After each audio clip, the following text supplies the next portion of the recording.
Hello everyone, welcome back to my YouTube channel.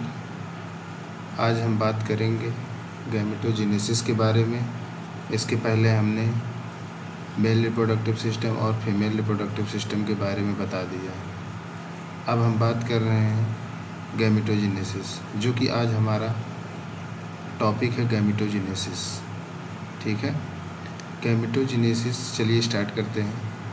The primary sex organ, जो हमारा primary sex organ होता है, mail के अंदर टेस्टिस होता है एंड फीमेल के अंदर जो होता है वो ओवरी होता है, जो कि क्या करते हैं, ये प्रोड्यूस करते हैं गैमीट। और ये क्या करते हैं, गैमीट प्रोड्यूस करते हैं, जो कि मेल के अंदर जो टेस्टिस होता है उससे स्पर्म निकलता है एंड जो ओवरी फीमेल के अंदर जो होता है गैमीट वो ओवम बनता है।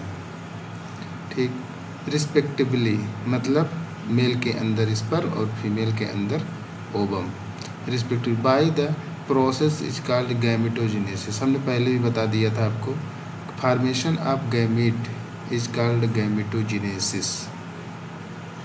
Testis the immature male germ cell, जो इमेच्योर मेल जर्म सेल होते हैं जिसको हम स्पर्मेटोगोनिया कहते हैं। ठीक, produce sperm by the spermatogenesis. देखो, स्पर्म प्रोड्यूस कर रहा है तो इसको हम क्या कहते हैं, स्पर्मेटोजेनेसिस। हमने पहले ही बताया था, सेमिनिफेरस ट्यूब्यूल के अंदर दो सेल पाए जाते हैं। ठीक है, जिसमें से एक मेल जर्म सेल होती है और एक सर्टोली सेल होती है। जो मेल जर्म सेल होती है उसी को हम स्पर्मेटोगोनिया कहते हैं। दैट बिगनिंग द प्यूबर्टी, ये प्यूबर्टी के समय स्टार्ट होता है। स्पर्मेटोगोनिया, जो स्पर्मेटोगोनिया है, सिंगुलर फॉर्म स्पर्मेटोगोनियम इसको कहते हैं। Present on the inner side wall of seminiferous tubule, seminiferous tubule के इनर वॉल पर, मतलब इनसाइड अंदर की जो वॉल होती है वहाँ पर पाई जाती है क्या, स्पर्मेटोगोनिया। मल्टीप्लाई करती है, ठीक है, ये मल्टीप्लाई करती है by mitotic division and increase in number. ये माइटोटिक डिवीज़न करके क्या करती हैं, ये नंबर में बढ़ती हैं। इस प्रत्येक स्पर्मेटोगोनियम, अब ये सिंगुलर की बात कर रहा है, प्रत्येक spermatogonium is diploid and contain chromosome number 46, मतलब 46, जो कि क्रोमोसोम अगर डिप्लॉयड होगा, ठीक है, अगर डिप्लॉयड होगा तो उसका क्या होगा, क्रोमोसोम नंबर कितना होगा, क्रोमोसोम नंबर 46 होगा, मतलब 2n। अगर ये कितना होगा, 2n होगा तो कितना होगा, इसका क्रोमोसोम नंबर 46 होगा। ठीक है, 46 होता है। ये क्या होता है, ये डिप्लॉयड होता है। ये जो 46 होते हैं ये क्या होते हैं, ये 46 जो होते हैं, ये 46 होते हैं वो डिप्लॉयड होते हैं। ठीक है, ये क्या होते हैं, ये होते हैं डिप्लॉयड।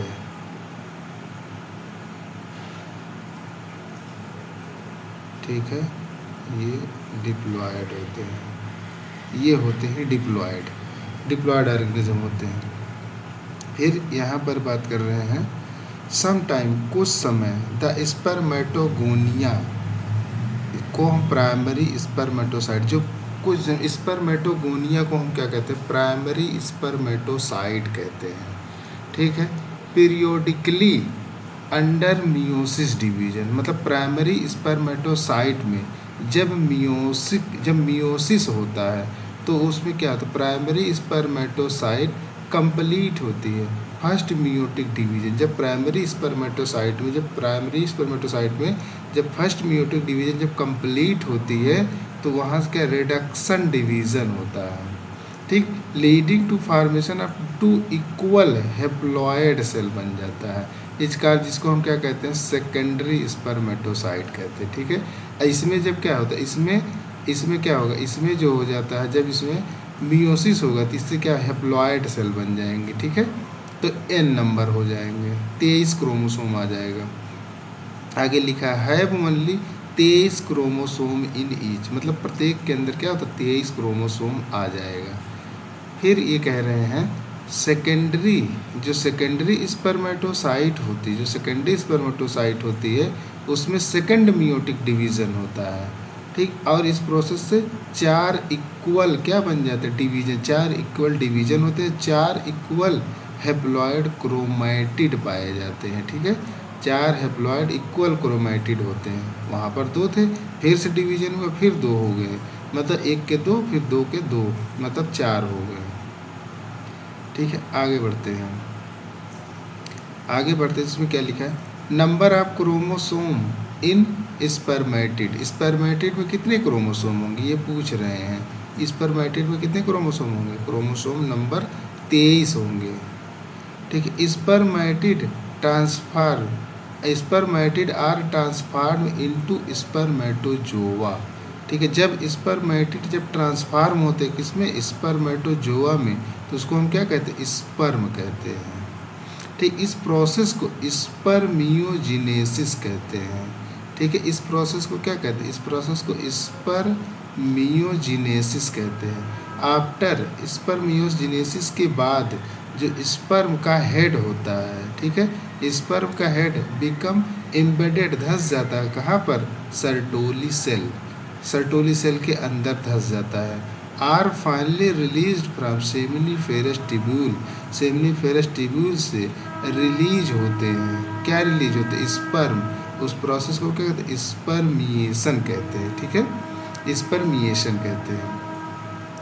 अब देखो, ये हमारी कौन सी सेल है, ये हमारी, ये सर्टोली सेल है। ये कौन सी सेल है, ये है सर्टोली सेल, ये है सर्टोली सेल।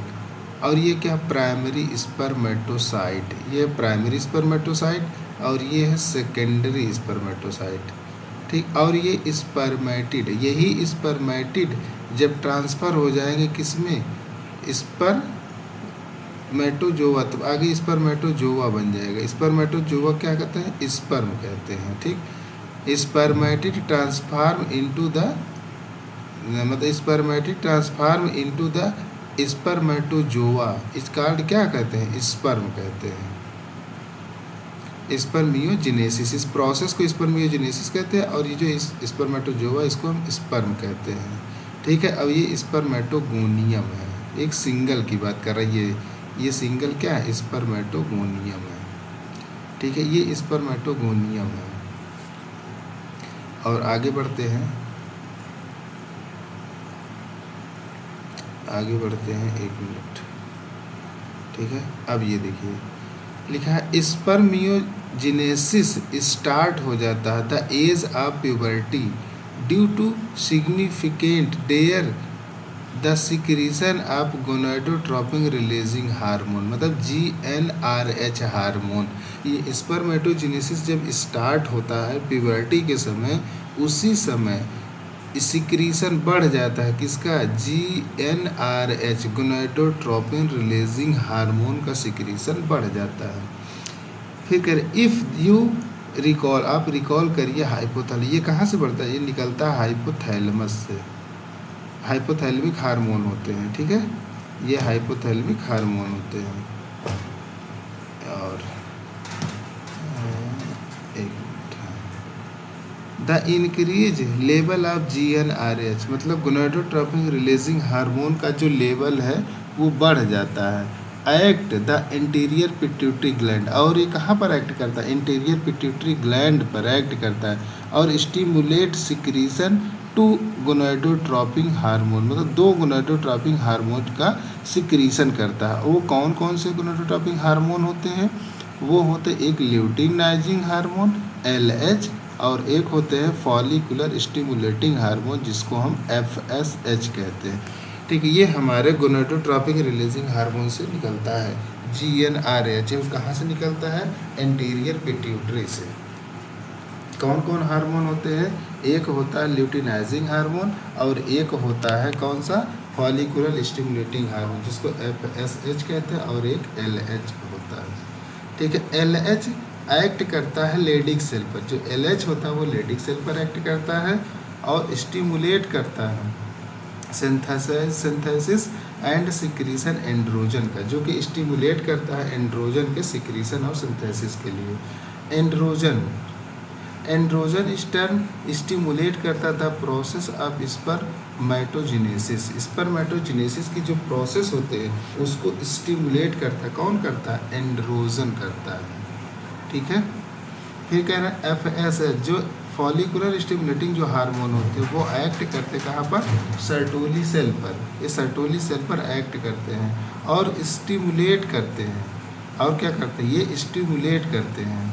जब स्टिमुलेट करते हैं सिक्रीशन ऑफ सम फैक्टर, कुछ फैक्टर का सिक्रीशन करते हैं जो कि विच आर हेल्प करते हैं इन प्रोसेस स्पर्मियोजेनेसिस, जो कि स्पर्मियोजेनेसिस में मदद करते हैं। कौन? FSH, ठीक है। अब बात करते हैं स्पर्म की, ठीक है। स्पर्म की ये देखिए स्पर्म का स्ट्रक्चर है। स्पर्म के स्ट्रक्चर में ये हमको पढ़ना है, इसमें है स्पर्म का स्ट्रक्चर। ये माइक्रोस्कोपिक स्ट्रक्चर होते हैं, कंपोज बने होते हैं। इसमें एक हेड पाया जाता है, नेक होता है, मिडिल पीस और टेल होता है, ठीक है।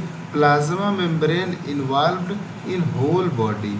आप इस पर पूरे स्पर्म के पूरे बॉडी में क्या पाई जाती हैं? प्लाज्मा मेम्ब्रेन पाई जाती है, ठीक है। स्पर्म का head contain elongated haploid nucleus, इसके पास एक हेप्लॉइड न्यूक्लियस होते हैं, ठीक है। Anterior portion of which covered by a cup like structure, जिसको हम एक्रोसोम कहते हैं। सबसे आगे का जो पार्ट होता है उसको हम क्या कहते हैं? एक्रोसोम। जैसे देखिए ये दिया क्या? एक्रोसोम। कप लाइक स्ट्रक्चर को हम क्या कहते हैं? इस मतलब एक्रोसोम कहते हैं। फिर क्या है? एक्रोसोम, जो एक्रोसोम है उसमें एंजाइम भरे होते हैं और हेल्प करते हैं ओवम को फर्टिलाइजेशन करने में। यहाँ पर क्या भरे होते हैं? यहाँ पर एक एंजाइम भरे होते हैं। इस एंजाइम जो भरे होते हैं, यही एंजाइम क्या करते हैं? एक्रोसोम के अंदर जो एंजाइम यहाँ पर जो भरे होते हैं, ये एंजाइम क्या करते हैं? ये एंजाइम जो होता है ओवम को फर्टिलाइज करने में मदद करते हैं, ठीक है। फिर middle piece of process numerous mitochondria, छोटे छोटे माइक्रोकॉन्ड्रिया पाए जाते हैं। ये क्या करते हैं? एनर्जी प्रोवाइड करते हैं। किसको? टेल के मूवमेंट ऑफ टेल, ये मूवमेंट करके एनर्जी प्रोड्यूस करते हैं। फैसिलिटेट स्पर्म की मोटेलिटी, और इससे हमारी स्पर्म की क्या होती है? मोटेलिटी। एंड एसेंशियल होता है किसके लिए? फर्टिलाइजेशन के लिए। फिर ह्यूमन मेल इजैकुलेशन, जो ह्यूमन का जो मेल इजैकुलेशन होता है एक बार में 200 से 300 million sperm during a coitus which for normal fertility, जो नॉर्मल फर्टिलिटी होती है एटलीस्ट लगभग 60% and most normal shape size के होते हैं, ठीक है। ये क्या होते हैं? 60% क्या होते हैं? नॉर्मल शेप साइज के, एटलीस्ट 40% देम बिगरस मोटेलिटी, जो 40% होते हैं वो क्या होते हैं? बिगरस मोटेलिटी के होते हैं। जो कि 60% होते हैं वो क्या होते हैं? नॉर्मल होते हैं, ठीक। ये स्ट्रक्चर है। स्ट्रक्चर में आप देख सकते हैं, स्ट्रक्चर में आप देख सकते हैं ये हमारा टेल पीस है, ठीक है। टेल मूवमेंट करता है। फिर ये जो माइटोकॉन्ड्रिया है, ये माइटोकॉन्ड्रिया क्या कहते हैं? एनर्जी सोर्स ऑफ स्विमिंग, ठीक है। अब ये मिडिल पीस में क्या पाया जाता है? माइटोकॉन्ड्रिया पाई जाती है। माइटोकॉन्ड्रिया के स्ट्रक्चर दिए गए हैं, ये माइटोकॉन्ड्रिया के स्ट्रक्चर, ठीक है। और ये नेक रीजन है और ये हेड रीजन है, ठीक है, ठीक। ये हेड रीजन है और ये क्या है? Plasma membrane. ये जो प्लाज्मा मेम्ब्रेन है, प्लाज्मा मेम्ब्रेन देखिए पूरे बॉडी के अंदर ये पाए गए हैं। पूरे स्पर्म के बॉडी के अंदर क्या पाए गए? प्लाज्मा मेम्ब्रेन,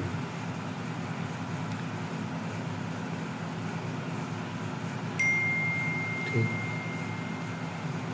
फिर है स्पर्म रिलीज होते हैं फ्रॉम सेमिनिफेरस ट्यूब्यूल से, या फिर सेमिनिफेरस ट्यूब्यूल से स्पर्म क्या होता है? सेमिनिफेरस ट्यूब्यूल से रिलीज होते हैं, transported by the accessory duct, जो कि एसेसरी डक्ट में ट्रांसपोर्ट होते हैं। Secretion of epididymis vas deferens seminal vesicle and prostate are essential for maturation and motility of sperm. ये बहुत ज़्यादा ज़रूरी होता है, ठीक। एसेंशियल मैच्योरेशन के लिए एंड मोटेलिटी, स्पर्म की मोटेलिटी के लिए ये बहुत ज़्यादा ज़रूरी होता है, ठीक है। The seminiferous, the seminal plasma along the with sperm, मतलब ये कह रहे हैं सेमाइनल प्लाज्मा को और स्पर्म को अगर हम मिला देंगे, दोनों को जोड़ देंगे तो क्या बन जाएगा? सीमेन बन जाएगा।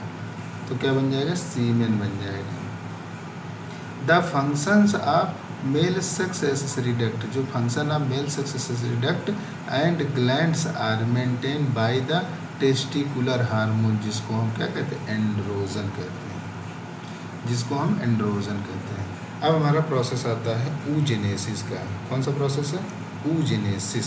अब ऊजेनेसिस कहाँ चलती है? ये चलती है फीमेल गैमीट के अंदर, मतलब फीमेल के अंदर ऊजेनेसिस प्रोसेस चलती है। ठीक है, इसको देखते हैं। इसको हम देखते हैं डिफरेंट टाइप। ये क्या होता है? डिफरेंट होता है फ्रॉम कहाँ से? स्पर्मेटोजेनेसिस से। मतलब ऊजेनेसिस जो होता है वो डिफरेंट होता है किससे? स्पर्मेटोजेनेसिस से। अब यहाँ पर देखो, oogenesis initiated during the embryonic development stage. जब एम्ब्रियोनिक डेवलपमेंट का जो स्टेज होता है वहाँ पर वहीं से स्टार्ट होता है, ऊजेनेसिस वहीं से स्टार्ट हो जाता है। Couples of million gamete, mother cell, मतलब मदर सेल के अंदर ही कपल्स ऑफ मिलियन गैमीट बन जाते हैं, जिसको हम ओवोनिया कहते हैं। Are form within the each, प्रत्येक फीटस ओवरी। ठीक है। No more oogonia form added after birth, मतलब कोई किसी भी प्रकार की ओवोनिया जो होते हैं बर्थ के बाद नहीं बनती है। ठीक है, वो एम्ब्रियोनिक स्टेज में ही बन जाती है।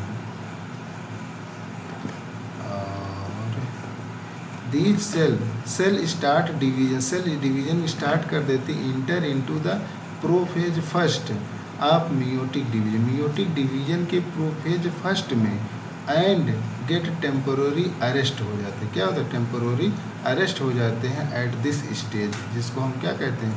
प्राइमरी ऊसाइट कहते हैं। प्रत्येक primary oocytes them get surrounded by the layer of granulosa cell, जिसको हम प्राइमरी फॉलिकल्स ये कह रहे हैं। जो प्राइमरी ऊसाइट होते हैं, जो प्राइमरी ऊसाइट होते हैं उस पर क्या होते हैं? उसके चारों तरफ ग्रेनुलोसा की लेयर बन जाती है। जो ग्रेनुलोसा की जब लेयर बन जाती है उसको हम क्या कहते हैं? प्राइमरी फॉलिकल्स कहते हैं। ठीक है, प्राइमरी फॉलिकल्स कहते हैं। जो प्राइमरी फॉलिकल्स होती है ये लार्ज नंबर में, आर फॉलिकल डीजनरेट, जो ज़्यादा लार्ज नंबर में क्या होते हैं? फॉलिकल्स डीजनरेट होते हैं। During the phase of from birth to puberty, मतलब बर्थ से जब बेबी पैदा होती है, मतलब बर्थ से लेके प्यूबर्टी तक आते आते मतलब maximum number of follicles degenerate होते हैं। ठीक है, एट प्यूबर्टी, मतलब प्यूबर्टी तक 60,000 से 80,000 प्राइमरी फॉलिकल्स आर लेफ्ट बचे होते हैं इन ईच ओवरी। प्रत्येक ओवरी में 60,000 से 80,000 प्राइमरी फॉलिकल्स बचे होते हैं प्यूबर्टी तक आते आते। प्राइमरी फॉलिकल्स, जो primary follicles gate surrounded bye मोर लेयर्स, मतलब एक प्राइमरी फॉलिकल्स के चारों तरफ और लेयर बन जाती है। किसकी लेयर बनती है? ग्रेनुलोसा की लेयर बनती है, और ना और थिक हो जाती है, जिसको हम क्या कहते हैं? सेकेंडरी ऊसाइट कहते हैं, जिसको हम सेकेंडरी ऊसाइट कहते हैं, जिसको हम सेकेंडरी ऊसाइट कहते हैं। आगे बढ़ते हैं, देखते हैं क्या लिखा है। ये लिखा सेकेंडरी ऊसाइट सून ट्रांसफर। सेकेंडरी ऊसाइट किस में बदल जाती है? तुरंत टर्सरी फॉलिकल्स, मतलब primary follicle, secondary follicles, tertiary follicles. ठीक है, टर्सरी फॉलिकल्स को हम कैसे पहचानते हैं? टर्सरी फॉलिकल्स को हम ऐसे पहचानते हैं, फ्लूइड फील्ड कैविटी, जिसमें फ्लूइड फील्ड कैविटी, जिसको हम एंटरम, जिसमें एंटरम पाया जाए वो क्या है? टर्सरी फॉलिकल्स है। द थीका लेयर, जो थीका की जो लेयर होती है, organised into the inner theca interna, जो अंदर की, जो थीका में जो अंदर की होती है वो इंटरना होती है, जो आउटर थीका होती है उसको हम एक्सटर्ना कहते हैं। ठीक है, उसको हम क्या कहते हैं? उसको हम एक्सटर्ना कहते हैं। It that important draw your attention that this stage primary oocyte, जो प्राइमरी ऊसाइट होती है, जो प्राइमरी ऊसाइट है with in the tertiary follicles grow, मतलब ये कह रहे हैं grow in size and complete the first meiotic division. ठीक है, इसका कहने का मतलब ये है जो प्राइमरी ऊसाइट होती है वो कहाँ पाई?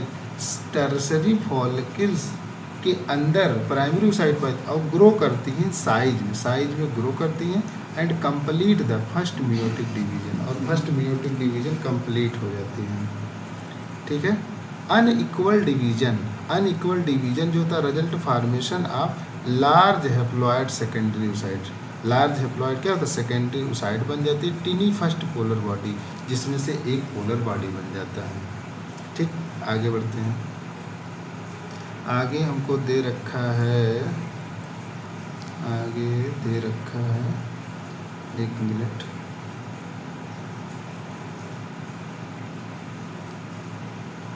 हाँ ठीक है। आगे secondary oocytes remain bulk in the nutrient rich cytoplasm which called primary oocyte. ये कह रहे हैं जो प्राइमरी ओसाइट मतलब एक सेकेंडरी ओसाइट जो होता है remain bulk of the nutrient rich cytoplasm of the primary oocyte. Can you think, ये आगे क्वेश्चन पूछ रहा है, first polar body born out first meiotic division, जो फर्स्ट मियोटिक डिवीजन से फर्स्ट पोलर बॉडी बनती है, फर्दर या तो डिवाइड करती है या तो डीजेनरेट करती है। At present are we not very certain about, अब यहाँ से देखो टर्सरी फॉलिकल्स फर्दर चेंज, जो टर्सरी फॉलिकल्स होती है वो क्या होती है, फर्दर चेंज होती है, चेंज होकर क्या होती है, चेंज हो जाती हैं इनटू मेच्योर होती हैं, मेच्योर फॉलिकल जिसको हम ग्राफियंस फॉलिकल्स कहते हैं। Secondary oocytes form a new membrane जिसको हम जोना पेलुसिडा कहते हैं। ठीक है, सेकेंडरी ओसाइट के अंदर एक नई मेम्ब्रेन बन जाती है, उस नई मेम्ब्रेन का नाम होता है जोना पेलुसिडा, उसके सराउंडिंग चारों तरफ। ग्राफियंस फॉलिकल्स नाउ रप्चर, जो ग्राफियंस फॉलिकल है तो वो क्या होती है, रप्चर हो जाती है, और सेकेंडरी ओसाइट वहाँ से क्या होता है, रिलीज होता है। सेकेंडरी ओसाइट को हम क्या कहते हैं, ओवम, वहाँ से ओवम रिलीज होता है, फ्रॉम कहाँ से, ओवरी से, bye the process is called, हम क्या कहते हैं, ओव्यूलेशन कहते हैं। मतलब ग्राफियंस फॉलिकल्स जब रप्चर करते हैं, रप्चर करने के बाद उसमें सेकेंडरी ओसाइट रिलीज होता है। सेकेंडरी ओसाइट मतलब ओवम रिलीज होता है, जब रिलीज होता है कहाँ से होता है, ये होता है ओवरी से, और इस प्रोसेस को हम क्या कहते हैं, ओव्यूलेशन कहते हैं। ठीक है, इस प्रोसेस को हम क्या कहते हैं, ओव्यूलेशन कहते हैं। अब यहाँ पर देख लो, यहाँ पर क्या दिया है, यहाँ जरा देखो, ये लिया है, ये है ब्लड वेसल्स, ये क्या है, ब्लड वेसल्स, ये ब्लड वेसल्स, ये हमारी प्राइमरी फॉलिकल्स। प्राइमरी फॉलिकल्स के बाद क्या बने, secondary follicles, secondary follicle, tertiary follicle, यहाँ सेकेंडरी फॉलिकल्स दिया नहीं गया। ठीक है, ये टर्सरी फॉलिकल्स हैं। टर्सरी फॉलिकल्स को हम कैसे पहचानेंगे, एंटरम से, ये देखो ये एंटरम। ठीक, टर्सरी फॉलिकल ग्राफियंस फॉलिकल। अब यही ग्राफियंस फॉलिकल क्या करेंगे, रप्चर करेंगे, यही ग्राफियंस फॉलिकल हमारी टूटेंगी। जब ये टूटेंगी इससे क्या निकलेगा, इससे सेकेंडरी ओसाइट निकलेगा। जो सेकेंडरी ओसाइट है यही तो हमारी क्या है, यही ओवम है, यही क्या है, यही ओवम है। और जब अब देखो यहाँ से क्या होता है, corpus luteum, corpus luteum degenerate होता है बाद में। ठीक, कार्पस ल्यूटियम डीजेनरेट होगा, कब डीजेनरेट, जब प्रेगनेंसी कंसीव नहीं करेगी तब। ठीक, आगे बढ़ते हैं। अब इसमें देखिए कंपेयर दिया गया है। ठीक है, मेल और फीमेल का कंपेयर दिया गया है। कंपेयर कैसे करते हैं इसको, हाँ ये देखिए, जैसे ये दिया गया स्पर्मेटोगोनिया, जैसे ये दिया है स्पर्मेटोगोनिया। स्पर्मेटोगोनिया क्या होता है, ये स्पर्मेटोगोनिया जो हो जाता है ये होता है 2n, ये कितना होता है, ये होता है 2n। ठीक, 2n होता है, और ये माइटोटिक डिफरेंशिएशन होता है, माइटोटिक डिवीजन होकर क्या बन जाता है, प्राइमरी स्पर्मेटोसाइट बन गया। ठीक, प्राइमरी स्पर्मेटोसाइट ये भी कितना होता है, ये भी 2n होता है, ये भी 2n होता है। और देखिए सेकेंडरी स्पर्मेटोसाइट अब मियोटिक हुआ, ये कितना हो गया, ये हो गया n। जब ये n हो गया तो स्पर्मेटिड भी क्या हो गया, n, स्पर्मेटोजोआ भी क्या हो गया, n हो गया। ठीक है, ये फर्स्ट मियोटिक डिवीजन ये हाफ करेगा। और यहाँ पर क्रोमोसोम नंबर की अगर हम बात करें तो क्रोमोसोम नंबर 46 होते हैं। क्रोमोसोम नंबर कितना होता है, 46। और यहाँ पर भी क्रोमोसोम नंबर कितने होंगे, यहाँ पर भी क्रोमोसोम नंबर 46 होंगे। और यहाँ पर क्रोमोसोम नंबर कितने होंगे, 23 होंगे। क्यों, क्योंकि यहाँ पर हाफ हो जा रहे हैं, यहाँ भी 23 होगा, यहाँ भी 23 होगा, यहाँ भी 23 क्रोमोसोम नंबर होंगे। ठीक है, अब देखिए ये था हमारा किसका, मेल का। ठीक है, अब ये फीमेल की बात। फीमेल में उगोनिया पाई जाती है। उगोनिया क्या होता है, इसमें मियोटिक माइटोटिक डिफरेंशिएशन जब हुआ तो यहाँ से सबसे पहले क्या हुआ, प्राइमरी oocyte बना। ठीक है, प्राइमरी oocyte में फर्स्ट मियोटिक डिवीज़न हुआ। फर्स्ट मियोटिक डिवीज़न जैसे कंप्लीट होगा ओव्यूलेशन के दौरान, तो इसमें सेकेंडरी oocyte बनेगा। अच्छा, जो प्राइमरी oocyte बनता है यहाँ पर देखना, एक फर्स्ट पोलर बॉडी बनती है। ठीक है, और ये सेकेंडरी स्पर्मेटोसाइट में सेकेंड पोलर बॉडी बनती है। प्राइमरी स्पर्मेटोसाइट में first polar body, secondary oocyte में सेकंड पोलर बॉडी, जो कि क्या होती है, ओवम होती है। ठीक है, इसी को ऊटिड भी कहते हैं। ठीक, ये लाइफ दिया गया एडल्ट रिप्रोडक्टिव की लाइफ है, और ये क्या है, बर्थ, चाइल्डहुड और प्यूबर्टी का है ये। ठीक है, और ये फीटल लाइफ है, ये हमारी फीटल लाइफ है। तो ये हो गया। तो आगे का हमारा है मेंस्ट्रुअल साइकिल, इसको हम अगले लेक्चर में डील करेंगे। तब तक के लिए थैंक यू।